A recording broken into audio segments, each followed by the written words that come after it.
My name is Brian Badura. I'm the new Director of Public Relations for Seabourn Cruise Line. I know some of you I kind of met over the past few days, but for those of you that don't know who I am, I just came from the US Navy actually. I was there for 15 plus years doing public affairs and public relations related work. So happy to be here with you and be a part of this team. So today we're going to have 4 people that will be available to talk to you a little bit. We've got 3 announcements that we're going to share with you today. So Rick Meadows, our president, will actually be starting us out today, lead you a little bit through some discussion, and then we'll be followed up with John Delaney, who is our senior vice president in charge of global marketing and sales. And then Chris Prelog will also be with us. He's our vice president of hotel operations. And then joining us also today is, he won't be presenting, but he'll answer a few questions for us throughout, is Adam Tahani. And for those of you that don't know, Adam is a very, very world-renowned hospitality designer, and he is actually responsible for a lot of what you will see here as part of the presentation. So with that, I'll turn it over to Rick and we'll get started. That's great. Thank you, Brian, and good afternoon.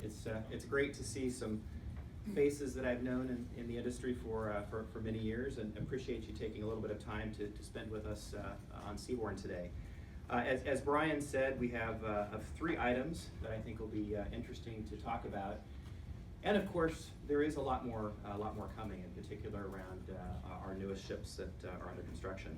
I'm going to start the discussion just by kind of taking a little bit of a step back and looking at Seabourn overall as a brand. We are a brand that has really set the standard in the ultra-luxury cruise marketplace today. And if you reflect on our mission statement that is right up here, there's something innate that is a powerful part of who we are as a company that's very much a part of our DNA. And that is that we create those exceptional Seabourn moments for our guests. Those are moments that allow us to get to know our guests much, much better and deliver those authentic experiences that we know that they're never going to forget. So that's who we are, and that's what we strive to do each and every day. Today, the things we're going to talk about, we believe are going to help illustrate how we'll build on our mission and build on the ownership of our leadership in the ultra-luxury category of cruising. Now, I think if you reflect back on where we've come over a number of years of history, going back to 2009, we were a much different brand. The Odyssey class ships came to us and were really game changers for Seabourn. I'm just curious, how many of you have sailed with us on one of the Odyssey class ships? I think so, quite a large number. So you have firsthand experience on how these 3 ships have really transformed the brand. If you fast forward to today, there's certainly a number of exciting things that are building on the success of these 3 ships, in particular with the addition of 2 new ships joining our fleet. The Seabourn Encore that'll be joining us at the end of this year, beginning her actual inaugural sailing in January of next year, and then followed by the Seabourn Ovation that'll join us in the spring of 2018.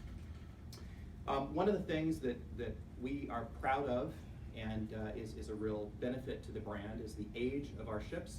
We will have the youngest fleet of ultra-luxury ships in the overall marketplace. And we'll also have a consistent platform in that we will be offering the same amenities and features on board all 5 of our ships. We think this is a key differentiator. So moving a little bit again to the future and to today, I think all of you have heard the news of our relationship with Chef Thomas Keller. And it's been an exciting process for us to work with Chef Keller. There's no doubt he's an innovator, he's a visionary in the culinary world. Not only is he a 3-star Michelin chef, he is also someone that we just are incredibly privileged to work with. He's taking with our collective teams, our culinary skill, and a pillar of our company even to a higher level. Now, we released last month that on all 3 current Seabourn ships, we do have Chef Keller's menu items in place. We have a selection of appetizers, entrees, and desserts that are served every other evening in the main restaurant. As well, our colonnade, which is our more casual dining venue. Several nights on the cruise feature a family-style menu, sharing menu that's very, very popular and a lot of fun. And we wouldn't want to leave out that the patio grill has a number of items that have been contributed by Chef Keller. So you will find his food on board all 3 ships. And we've had a lot of great feedback and comments from our guests on board. So now it's time to continue to move that forward. Some of the dishes that you will note here, you can just kind of have a look at, is a train of Moulard duck froid, a Sonoma duck breast, and this lovely dessert is a yogurt ginger semifreddo. So really a beautiful set of menu items. So today we would like to talk about our first announcement on the culinary side of things, and that is the introduction to the grill by Thomas Keller. Chef Keller will be putting in place with our teams on board a dedicated restaurant that will begin on the Seabourn Quest in May after she goes through a dry dock, and will be followed on the Seabourn Encore when she comes out, and then throughout the rest of our fleet, as the ships go through dry dock, they will be complete with the grill by Thomas Keller. Now, this will be replacing on the Seabourn Quest Restaurant 2. So I know that many of you have dined in Restaurant 2. This space on the OSQ ships will be in Restaurant 2. And you can see this beautiful, elegant space that is designed by Adam Tahani right over here, and he'll talk a little bit about that in a few moments. But the dining experience is inspired by the classic American chop house. So it is going to be an incredible combination of what you would expect in a chop house, but yet updated and iconic versions of some of those menu items. There's no question that it'll have a timeless feeling and draw from that era, including art and music from the era. And in the press materials that we'll hand out today, you'll get a little bit more of a definition on the kinds of items that will be served there. In May, we will have a full release of the full menu, as well as photography and everything else in detail of the menu items that you can leverage. Many of the menu items will be served tableside, so you can imagine really wonderful salads, Caesar salads, perhaps a crafted ice cream sundae that will be something you never forget. But it's going to be a great experience. Now, Chef Keller is known for his approach in finding artisan purveyors. We're currently working as a team on sourcing for the restaurant on board the Quest and the fleet, and it'll be a group of farmers and individuals from around the United States that will be supplying the ship with some of the absolute top best produce and meats that you could ever imagine. Now, the space itself is, I think, a beautiful, intimate space. You can see here it has the kind of curvilinear lines that kind of go up the side. It's just a beautiful, beautiful, elegant room. It seats 44 guests. It will be open in the evening from about 6 in the evening until 10. And guests will have the ability to pre-reserve their reservations online and get that secured for their experience while they're on board sailing with us. And by the way, would like to make sure that everybody understands this is complimentary, so this is a part of the Seabourn experience. There is no charge for this. Now, when we move forward onto the Seabourn Encore, as I mentioned, of course, the Encore will have a grill by Chef Thomas Keller. And when you walk into this elegant space on the Encore, you'll have an incredible bar area that will serve wonderful craft cocktails with a piano, separated in the dining area by this beautiful glass partition area.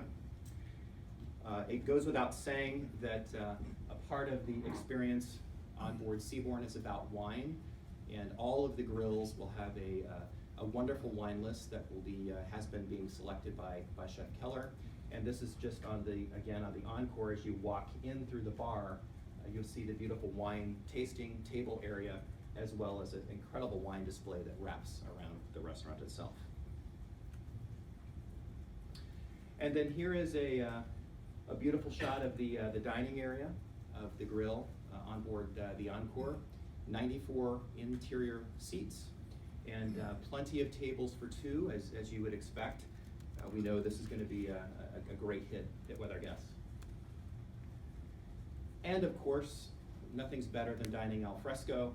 The restaurant will also have an aft dining area where you can sit and enjoy dinner, dine on Thomas Keller cuisine, and enjoy that from one of the many ports of call that we'll be either staying late in or sailing from throughout the evening. So very exciting opportunity for Seabourn, and we'll be giving you a lot more information as the restaurant continues to roll out. Now, it goes without saying that one of the other complementary areas of Seabourn that we offer is a wonderful bar, and that includes premium wines and spirits. And to tell you about the next reveal, I'm going to invite John Delaney to come up and speak a little bit more about mixology. Great, thank you very much, Rick. On and Mike. So as Rick mentioned, you know, the cocktail program, the whole culinary experience on Seabourn is one of our true hallmarks. And today we're very, very excited to be announcing a major upgrade to our program. We have hired, many of you may know this name, but probably the most preeminent mixologist working in the world today. Brian Van Flandern, who's been featured on many TV shows, including Bar Rescue. The Food Network has called Brian the best American mixologist working today. He has designed cocktail programs for prestigious resorts and restaurants all over the world in 40 different countries. He brings an incredible expertise to the art and the craft of cocktails. And Brian is in the middle right now of rolling out the program on board our fleet. The Seabourn Sojourn and the Seabourn Odyssey have both been fully implemented. And to give you a little perspective on what he's doing, he's been doing very intense, advanced training with the entire bar staff on the art of cocktail crafting, mixology, and flavor profiling. He's also designed a very nice upgrade to our bar wear program, you know, beautiful cocktail glasses to go with the various different cocktails that he's created. A beautiful example is a Hemingway daiquiri up there on the right that he's done. In addition to that, for those of you who have sailed on Seabourn, you know that we have a very good complimentary program already in place. But we're a worldwide brand. We sail to all 7 continents. So one of the things that we wanted to do is enhance the complimentary program with some boutique spirits from around the world. So one of the things that Brian is also doing with us is hand selecting cocktails, liquors from different parts. So for example, some brand new additions from single malt whiskeys, some great mezcals and tequila from Mexico, spirits from Japan. So as our guests sail around the world, they'll have an opportunity to taste the best of some of the local spirits produced in these countries. Also, we also have a very nice upgrade program in our spirits menu. And Brian is also doing the same thing there, selecting some very bespoke, rare spirits from around the world, which will be rolled out on the ships as we speak. An example of that would be Santori, the Yamazaki, the 18-year-old Japanese malt whiskey, if you've heard of that one. People don't normally think of Japan malt whiskey, but this is one of the rarest spirits in the world, absolutely wonderful, a great addition for our guests. DeRose 1968 Armagnac would be another great example, as well as the wonderful tequilas that are made by the Casa Dragones in Mexico. So a lot of work going on in this area. Brian wanted to be here today, but he is actually on the quest. He just left Manaus as the Seabourn Quest sails up here to Fort Lauderdale. But we do have a short video to show you. I was fortunate enough to be with Brian on the Odyssey a few weeks ago in Sydney and sit down and talk with him, but also I've got a great opportunity to sit in some of his training, and there's a very good reason why he's considered the best in the world. So just a quick video of Brian and some insight on what he's doing. Hello, my name is John Delaney, and I'm the Global Senior Vice President for Marketing and Sales for Seabourn. Today, I'm out on the beautiful Seabourn Odyssey in Sydney Harbor, and I'm sitting here with Brian Van Flandern, who you may know we've recently announced a new partnership with. Brian is widely considered to be the world's preeminent mixologist. So Brian, when I first met you, you told me a wonderful story about how you first became interested in mixology, and I wonder if you would share that with us again. Sure, I remember very clearly. It was 2004, and I'd just been hired on to open up Chef Thomas Keller's newest restaurant at the time, Per Se. No pressure there. No, exactly. Of course, New York City, and I was so fascinated with Chef Keller's commitment to detail and his passion for great food. And during the course of training, they taught us how to pair great wines with food and these kinds of things. And I said to him, why can't we do that with spirits? Why can't we take great spirits and you know, fresh ingredients and lower the acids and sugars, make food friendly cocktails. And he said, show me. Wow. And I panicked. I said, oh my gosh. And out of sheer terror, I started to revisit the classics that we grew up on, that are traditionally too strong or too sweet or both. And by using these fresh ingredients and by balancing the acids and sugars, I started making these food-friendly cocktails. And before I knew it, people were writing about these cocktails in the press, showing up in the Times and the Daily Telegraph and in London, and it was just amazing. So It's kind of an evolution of what was happening in food at the time when you think about the farm to table and what have you, and it's just a natural extension to bring that to spirits and to do some very special things. exactly, I thought it was original thought at the time, but now it's become a global phenomenon, and I was just very honored and humbled to be a part of that leading edge. Wow, lucky for us. So a little bit from Brian there, and so as I mentioned, he is on board the Seabourn Quest right now. When the ship arrives here in Fort Lauderdale in just a couple of weeks, we will be fully implemented. And not in this video, but one of the things that I love that is Brian's goal is to ensure that our guests will have a very consistent cocktail experience, ship to ship, bartender to bartender, around the world, wherever we sail. So very, very excited about this. The next announcement, you know, this year has been very exciting for us as we're able to reveal and continue to put out new information on our beautiful new Seabourn Encore, which is coming out. And I'm going to invite Chris Prelog to come up and talk to you about a brand new area that we're just revealing today. Good afternoon. All right. After you had the amazing food from Chef Thomas Keller and the created cocktails from Brian van Flandern, you have to go to a space so you can actually relax. And I'm going to talk about the Seabourn Retreat. And for the ones of you who sailed with us on the Seabourn Odyssey Sojourn and Quest, on board the Encore, it will be located at the area where we currently have from deck 11 forward behind the sun terraces, the golf putting area. And what we were going to do there is create a very unique, spacious space comprised of 15 cabanas. And you need to think about it on a high-end luxury hotel where you rent cabanas on steroids. You're going to create the best cabana experience there is at sea, and there's no question about that. So we have 15 cabanas, one of which is a spa cabana, and will be completely personalized to our guests. So starting with personalized bathrobes, towels, a high-end champagne experience. And in case you miss the food and the drinks, we'll have obviously full food and beverage service up there, as well as a bar. There will be a Seabourn retreat concierge, and staffing will be provided as the area is open. We also have Wi-Fi and Bluetooth available, so in case you want to connect out here while you relax. And inside the cabanas, you have a nice resting area. You have some lounges in the front, as you can see, and of course, in the center of it is a whirlpool area. Daily packages start at around $350 per day, and we're still defining as to how these packages are comprising, but this is a ballpark figure for you to think of.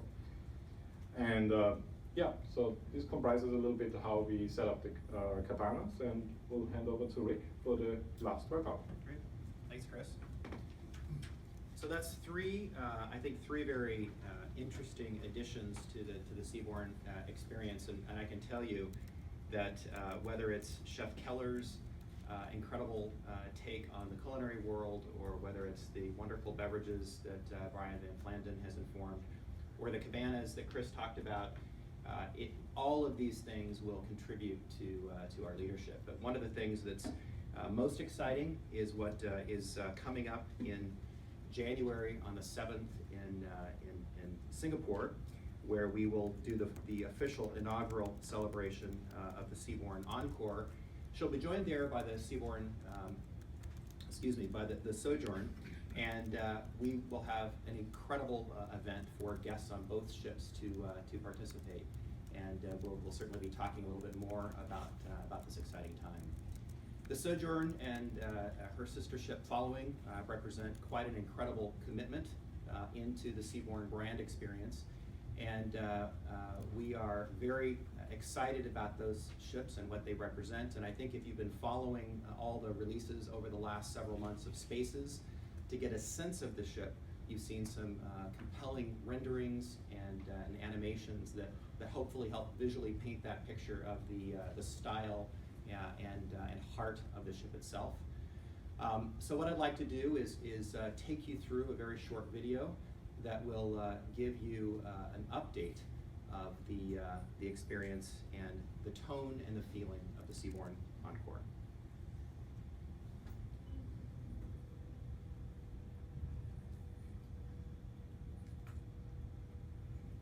And let's see here. Try this again. Rick, wonder if I can cue it up. Okay. Maybe Adam can. That'd be great. So I was going to introduce Adam afterwards, but we'll see if Adam can maybe jump in here before. For those of you who have not met Adam Tahani, as was mentioned in the introduction, Adam is, in our view, the preeminent designer in hospitality. I'm gonna pause this. Yeah, I'm going to pause that. Yep. No, go ahead. Go ahead. Do you want to watch it first? I'd like to be introduced twice. You want to be introduced? Yeah, that's fine. Typical Adam Tahani. All right, I'm going to go ahead and play the video since we're actually able to start it. Perfect. Thanks, John. Yep.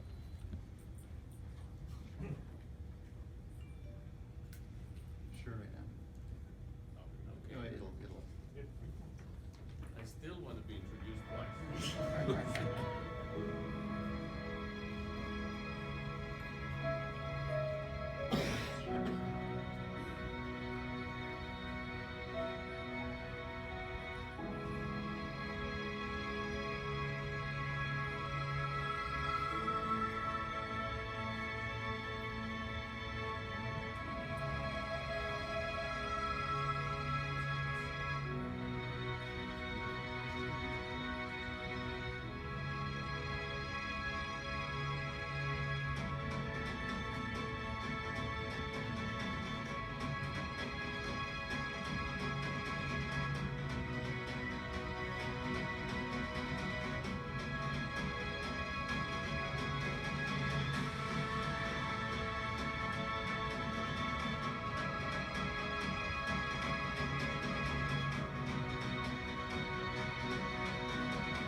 So what do you think? Is she going to be a beautiful ship? So I need to give Adam his rest of his proper introduction. And for those of you that have met Adam before, he is to all of us at Seabourn someone very special. He's the visionary behind this incredible ship, and we've been working together on it as a team for several years now. And what's been exciting to see is his authentic approach to how to cast this new Seabourn ship. And there's no better person to tell you about the vision behind it other than Adam. So Adam, thank you.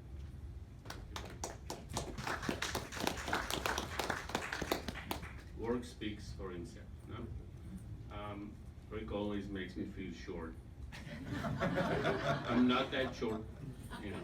It's always a matter of, okay, relatively. Welcome and thank you for the kind introduction. I think that when you look at the overall feeling of the ship, I think you notice something very important. It is totally personal.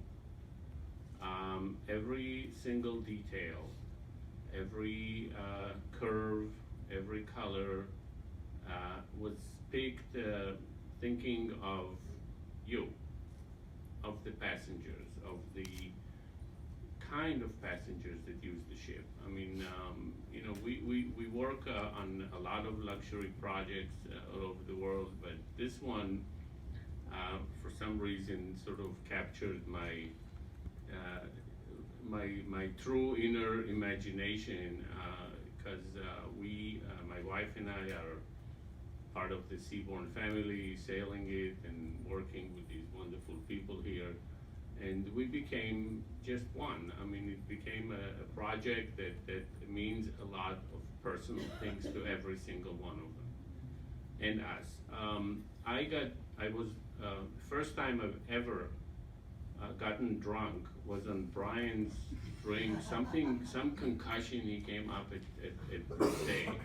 You know, I designed Per Se of Thomas, and he, you know, was sitting there talking, and this guy brings in a drink. I had no idea what it was, but I basically could not move after that. So be very suspicious when you meet this guy. I mean, I'm telling you, it's not, I don't get drunk very easily. But, so our history, we go back a long way. I designed a lot of projects for Thomas Keller, and I can assure you that what you have seen here today is a portrait of a chef. It's not a restaurant on a ship. This restaurant was designed with every single detail with Thomas, and with Rick and Chris.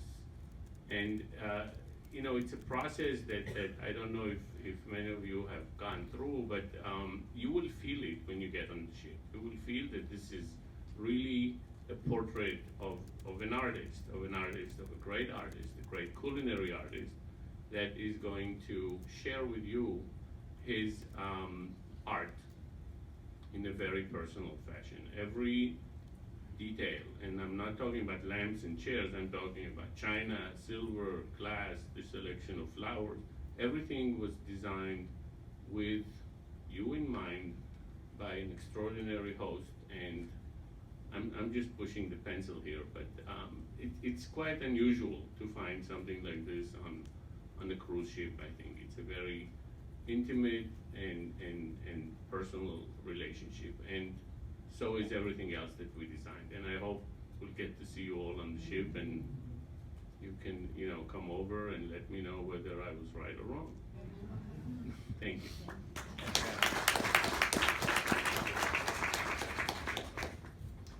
So now it's your turn.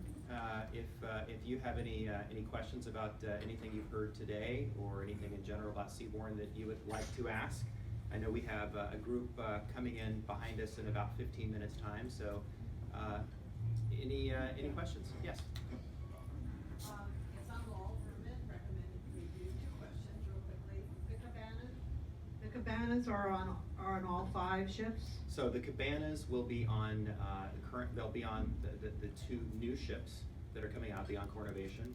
We will, over time, go back and study if it's possible on the 3 original Seabourn ships. So that has not been yet determined, but it's something we will take a look at. So that's the only thing that's Yeah, not that wouldn't be 100% consistent across the with- fleet okay. at this time. And then the other question is, are you seeing a trend with these ships for incentive groups?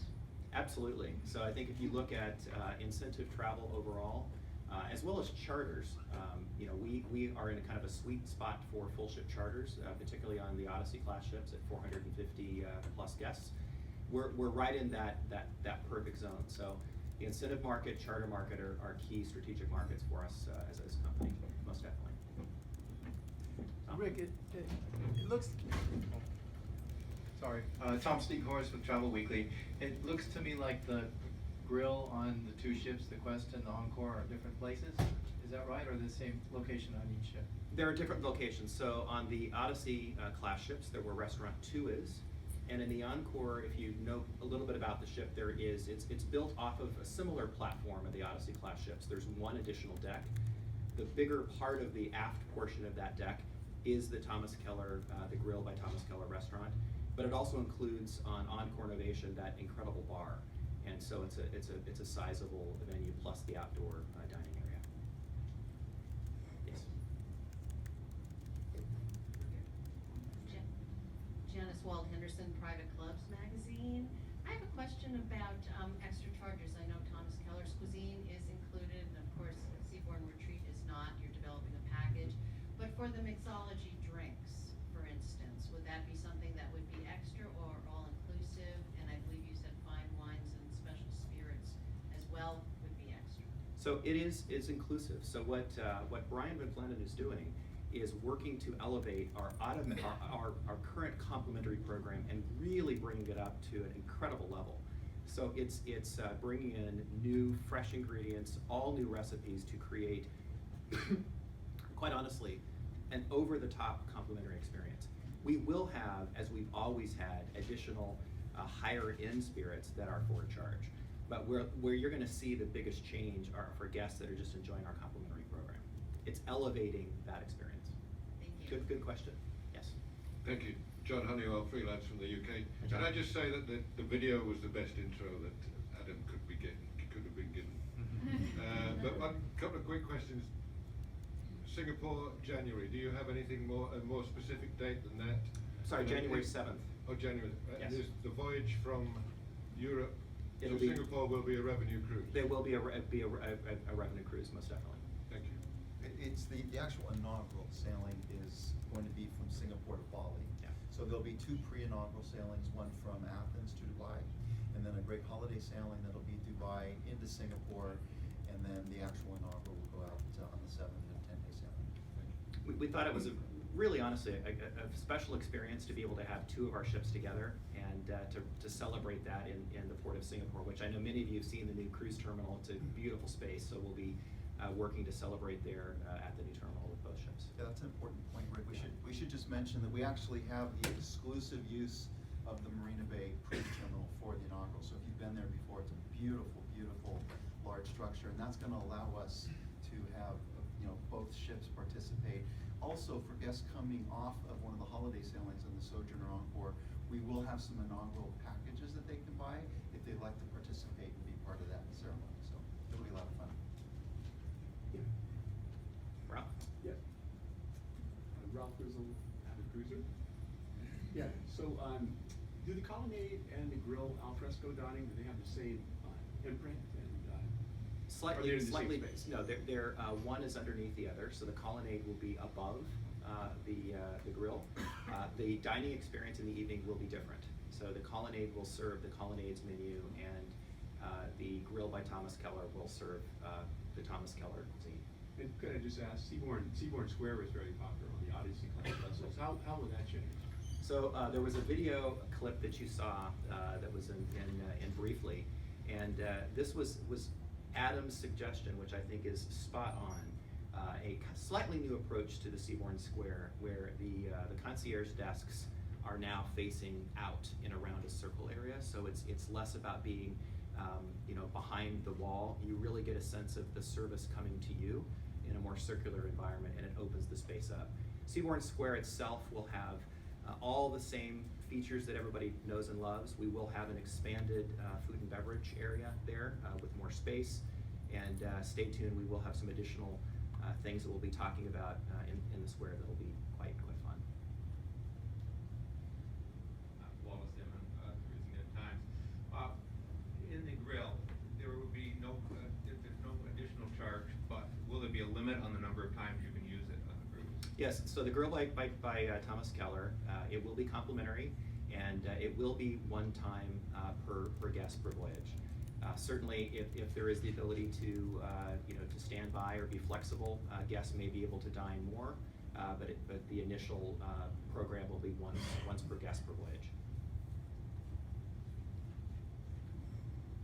Is the vessel scheduled to come to New York at any time? We will have the possibility of a Seabourn ship in New York in the near future. I would love to give you the exact date right now. We haven't actually announced it, but we will find an opportunity for that to happen before long, and perhaps even the chance to see the grill by Thomas Keller in action.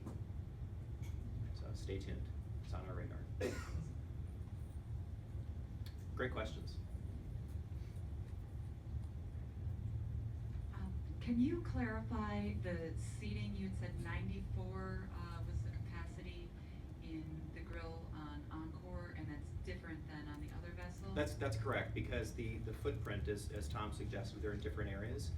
So on the Odyssey class ships, that is Odyssey, Sojourn, and Quest, it's where Restaurant 2 is located. It's a slightly smaller space. It's 44 seats. And again, the dining times will be from 6 in the evening till 10 at night. So it's very reasonable that we'll have a turn in that venue. So that's roughly 80 guests a night that'll be able to dine, which is appropriate for a ship of just around 450 guests. So. Other questions you might have?